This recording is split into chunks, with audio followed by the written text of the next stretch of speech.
Hi, Nzangamikela ka Women in Science. I am Penny Leviani. Last week saw the start of this new 13-part educational series which focuses on promoting careers within the science and technology industries, particularly for young women. If you're a school pupil, matriculant, or a parent who's trying to decide on a career for yourself or your child, then I suggest you make Women in Science a vital part of your viewing schedule. Each week we feature 2 careers within the same or related fields, and here are the details of today's 2 careers. Discover the fascinating and intriguing world of pathology and genetics. Blood and genes are part of everyone's chemical makeup, and our pathologist and geneticist on today's show will explain how to make an exciting career out of it. Now I'm certainly curious to find out more about these 2 careers, and first up, we meet Dr. Matshediso Dhamini, who is a pathologist that specializes in haematology. Haematology is the study of blood diseases, and this is what the job entails.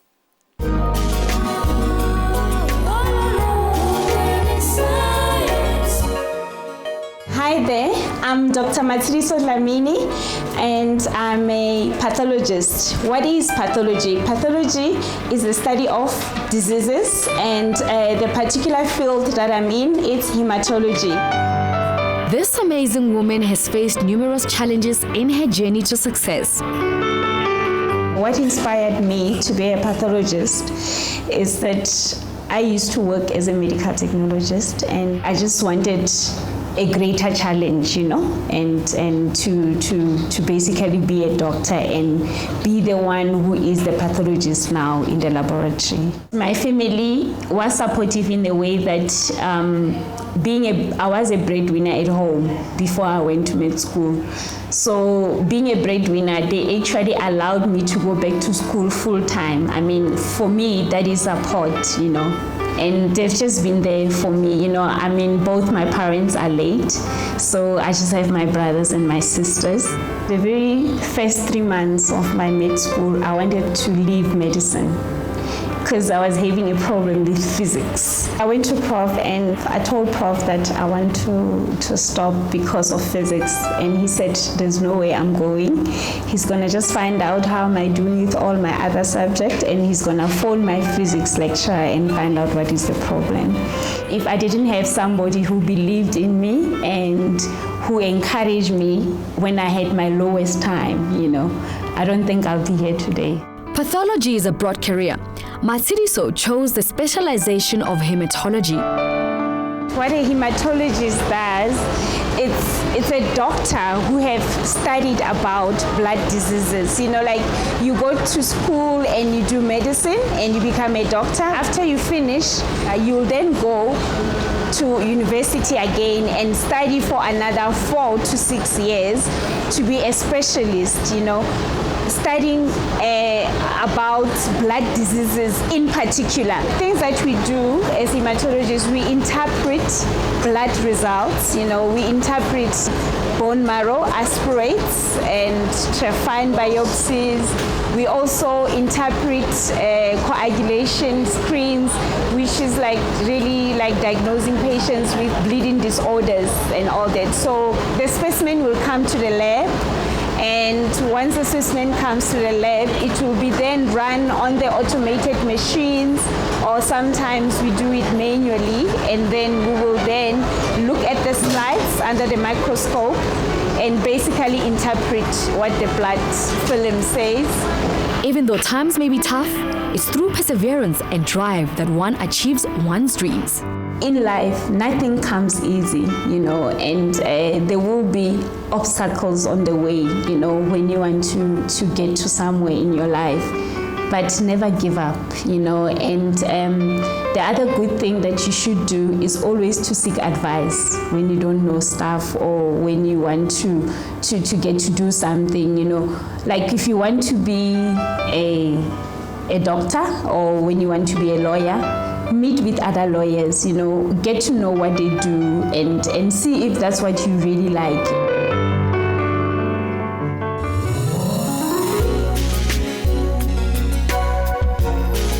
The job certainly sounds intricate, important, and rewarding in many ways.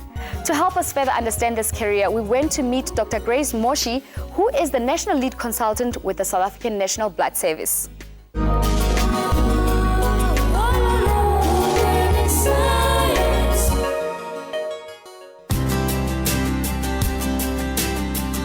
When you go to the doctor, they generally send you for laboratory tests. Say you've got a blood disorder, whatever.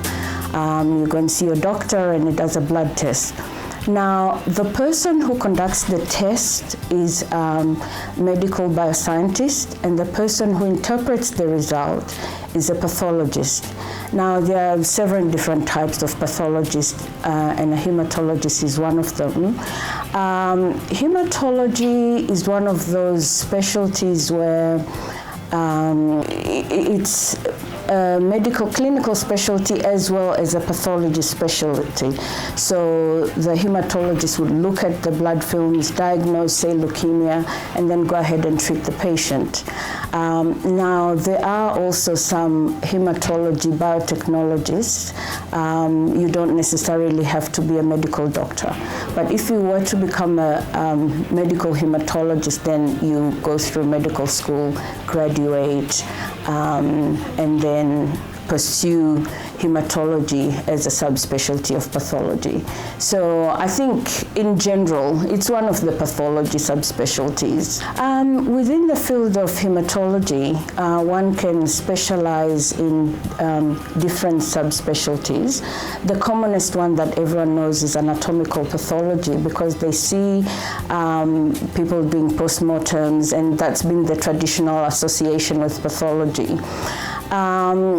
The other one is forensic pathology, which is pretty much anatomical pathology, but the difference is that they look at a cause of death from a legal point of view, and they do all sorts of other tests from a legal point of view as well. And then you have specialties like chemical pathology, where the chemical pathologist would be analyzing chemicals and fluids from the body. Say if somebody has got diabetes, for example, they'll be testing the blood glucose level and having a figure, and the insulin levels as well. Before someone decides on embarking on a career in pathology, they will have to make a decision as to whether they want to become a scientist in pathology or a pathologist. To become a pathologist, I think you need to have a really inquisitive mind, because it's one of those specialties which are investigative. It's a little bit of detective work as well, fun nonetheless. And also it requires a lot of precision, so you can't make a lot of mistakes.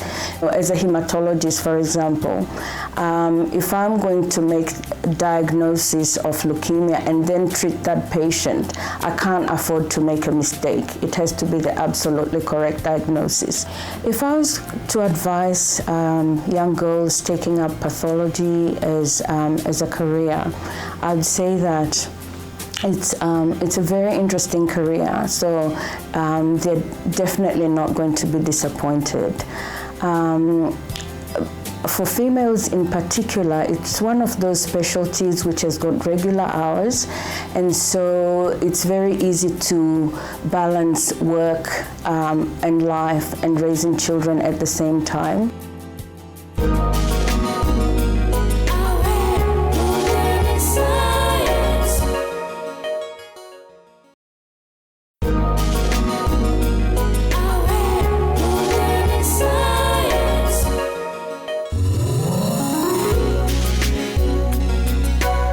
Welcome back to Women in Science. This series is all about helping you better understand most of the careers which you can pursue within the science and technology disciplines.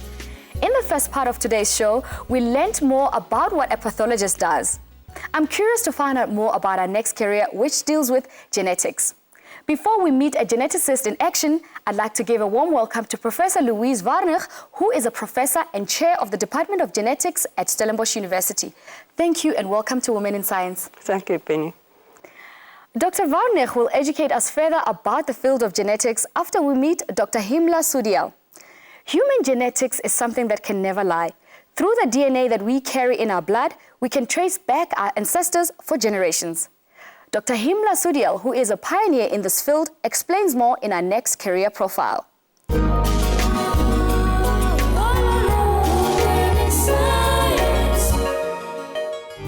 My name is Heimla Soodyal, and I'm a geneticist who works at the National Health Laboratory Service in Johannesburg.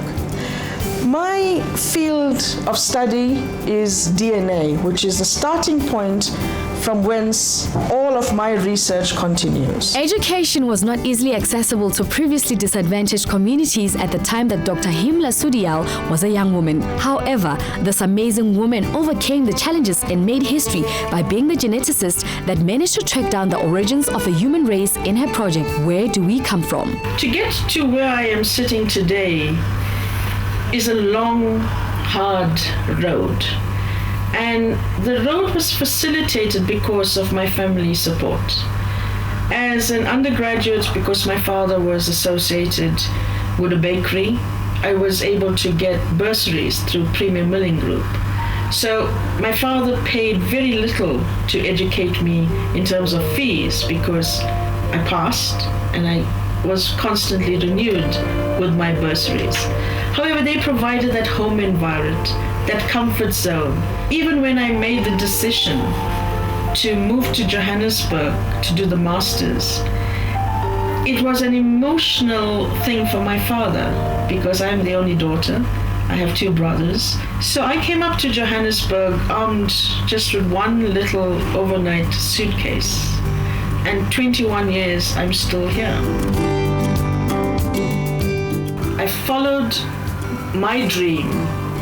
I followed my ambition through hard work, and all of this, these sorts of accolades have come into place. DNA can never lie, and through genetics, we can trace who we are and where we originated from. A geneticist is a person who's interested in understanding how genes have been inherited from within a family. In this genetics environment, we have clinicians who will meet with the patient, and we have counselors who will consult and counsel the patients, and then we have laboratory people. So while the clinicians have the direct contact with the patient, in the laboratory section, we will analyze the sample. So genetics, or the people involved in the genetic environment, have particular levels of expertise, which when you bring them all together, we function as a unit. My particular focus of research is in population genetics. I'm interested in understanding the history of living people. Drive, passion, and a desire to make a mark in history can help you get to exactly where you want to be. To follow one's career, dreams, goals, and aspirations, one has to be very focused about what you want to do. And you've got to be passionate about it. Because if you think about your career in a positive kind of light, then everything, be it challenges, weak points, depressing moments, kind of piece together. Because you are still being driven by this warmth and passion for what you're wanting to do.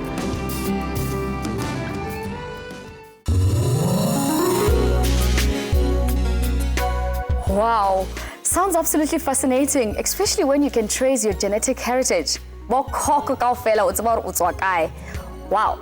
Professor Warnich, you obtained your MSc and PhD at the University of Stellenbosch. What does all these qualifications mean in the field of science? Well, basically, I first did the Bachelor of Science, majoring in microbiology and genetics, and the postgraduate qualifications like a master's degree and a doctoral degree just increase your competencies in a specific field, in my case, in human genetics. Now, what inspired you to get into this field? I was always interested in science and experimentation, and I just saw many opportunities to apply genetics in various fields, and thus followed my dreams. Doctor, what are the different fields that one can go into in the study of genetics? One can apply an education in genetics in many different fields. Medical genetics is all about the study of the inheritance of genetic disorders and providing support and counseling for families with members with specific genetic diseases. Medical geneticists also help to find new interventions and treatments for genetic diseases. However, genetics can also be applied in plant and animal agricultural problems, and we get plant breeders and animal breeders who apply genetics to breed new plant varieties, for instance, that are resistant to pests and diseases. These days we also see many applications in fields such as criminal investigations, where a drop of blood left on a crime scene can help a geneticist to identify the individual. And there are also many opportunities in biotechnology and pharmaceutical industries. So the field is just wide open, yeah, broad. Well, it's broad. It's broad and sounds very fascinating. Dr. Warnich, thank you very much for coming through all the way from Stellenbosch and spending time with us here on Women in Science. It was my pleasure. Thank you, Penny. Pathology and genetics are the two careers featured on today's episode of Women in Science. And if one of these professions appeals to you, then I suggest you stay tuned for our final part of the show, when we get more information and advice from our career counselor. See you after the break.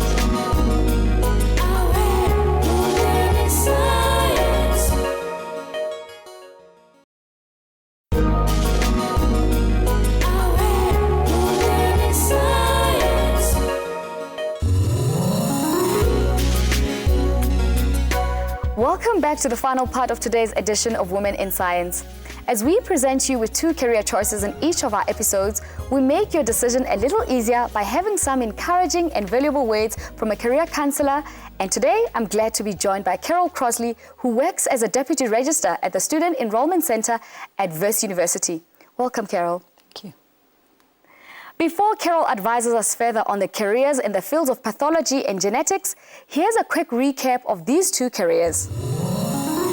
We entered the world of blood and DNA and saw where a pathologist and geneticist fits into it all. Indeed, two fascinating careers.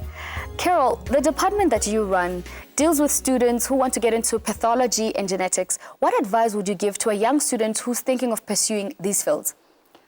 The advice I'd be giving those students is to work hard and to really consciously focus on subjects, particularly maths and science, and the subject that we used to know as biology, which is now called life sciences. And really that would be the advice I would want to give them. In terms of personality traits and type of mind, what sort of students should be wanting to get into this field? I think it attracts students who pay quite a bit of attention to detail, who are meticulous, who are curious about life, about understanding the details of the human body, understanding the details of animals, and really trying to get to the bottom or the source of problems, of issues, of really life-changing events. Before the students get to you and want to attend varsity, they have to make choices of the right subjects in high school. What sort of subjects would you advise them to choose? And if they've already made the mistake of not choosing those subjects, can they turn the situation around? Certainly, I would want to advise a learner who's in grade 9, who's making subject choices, to think very carefully. Definitely, they would be required to take maths and not maths literacy. So if I were speaking to a learner in grade 9, I would encourage them to take maths. I would ensure that they take a subject called life sciences and obviously the physical sciences. So that's the advice I would give a grade 9 learner. If somebody is a little bit further down the line, who perhaps is taking maths literacy, they have the opportunity up until grade 11 to try and change and make sure that they've got maths, but they would need to consult very carefully with their teachers, with their school, because we need to accept sometimes that if we don't have that mathematical or numerical brain, these kind of career paths are probably not the right ones for us. Now, the challenge always comes when you leave high school and you get into varsity. There's more workload at varsity. There's a lot of financial burdens. Can one break down the course and still, get to the top of this career? What sort of advice and direction can you give a student there? at university. Obviously, the student going into these career paths would probably be wanting to do a Bachelor of Science, a straightforward undergraduate Bachelor of Science degree, perhaps something called the Bachelor of Health Sciences, which is also an undergrad degree. Or they have perhaps entered medicine. They've been fortunate enough to be offered a place in medicine. So once again, the advice is it's very difficult, it's challenging, they need to stay focused, and they obviously need to try and get advice as quickly as possible if they find that they are drowning. The workload is overwhelming, but certainly they need to keep their eyes on the end goal, and that's the advice I would want to give them. Now, getting into varsity is a decision that always involves parents. What sort of advice would you give to a parent who's got a child who's interested in pursuing pathology and genetics? Okay. The advice I would want to give those parents is obviously making sure that they do their homework as far as university choice is concerned. Make sure that they perhaps chat to one or two academics to ensure that the subjects like genetics or microbiology are indeed offered by that particular university. I would want to make sure that I have sound financial backing, that I have this dream of getting into university, and making sure that there is someone or an institution or something that is going to be covering my studies, because it's an expensive exercise, and certainly we would want to make sure that the student is in an environment where they know that their studies are paid for. Carol, thank you very much for coming through to Women in Science and joining us in the studio. Thank you. And we round off today's show, as we do each week, with useful information that will help you further investigate these two careers. And this is how you go about it. Websites you can visit for more information on pathology and genetics are the Southern African Society for Human Genetics on www.sashg.org, the National Health Laboratory Services on www.nhls.ac.za,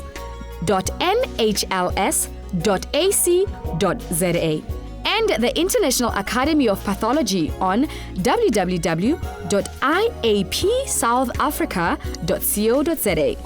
Or email us at womeninscience@new-wave.co.za, and we'll assist you where possible. Remember that this is just episode 2 of a 13-part series, and there's plenty more careers to be featured in the coming weeks.